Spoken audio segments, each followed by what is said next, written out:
तकदीर में। अपने दिन साथ लिखल हलो तोर रे, अब बिछड़े के हो हमर तकदीर में।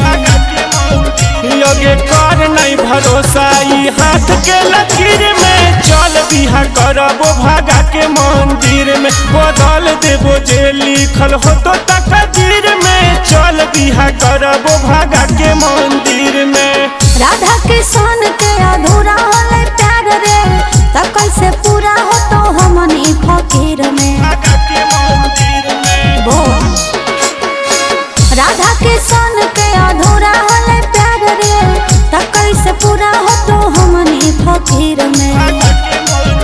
योगे कर नहीं भरोसा ई हाथ के लकीर में, चल बिहा करबो भागा के मंदिर में। बदल देबो जे लिखल हो तो तकदीर में, चल बिहा करबो भागा के मंदिर में। अब बिछड़े के हो हमर तकदीर में। चल बिहा करबो भागा के मंदिर में, भागा के मंदिर में। अरे भले मिल जइबे हमनी दोनों सखिया, घर परिवार के चल जइतै इज्जतिया। चल बिहा करबो भागा के मंदिर। योगे गाँव घर की कहतो सुने न बतिया, तोरे बनैबो अपन जीवन सथिया।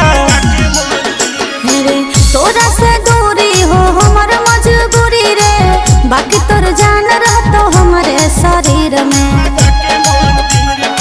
सुन तोरा से दूरी हो हमर मजबूरी रे, बाकी तोर जान रहतो हमरे शरीर में। योगे कर नहीं भरोसा ई हाथ के लकीर में, चल बिहा करबो भागा के मंदिर में। नहीं कोनो गाँव में नहीं कोनो भीड़ में, चल बिहा करबो भागा के मंदिर में।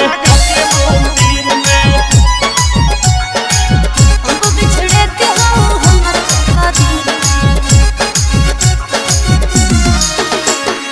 चल बिहा करबो भागा के मंदिर में, भागा के मंदिर में। भले रहबो ससुर नहीं हरे रहतो मन रे, तोरे हियो तोरे रहबो जन्मो जनम रे। चल बिहा करबो भागा के मंदिर। योगे मार के चल जोगे जान दिलवे में छुरी, तब हमारा से बनई है तो दूरी। मेरे तोर हमार रे प्रेम के कहानी, होतै अमर छपतै तस्वीर में।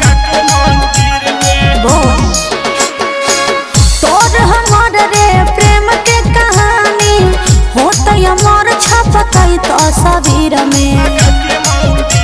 बदल देबो जे लिखल हो तो तकदीर में, चल बिहा करबो भागा के मंदिर में।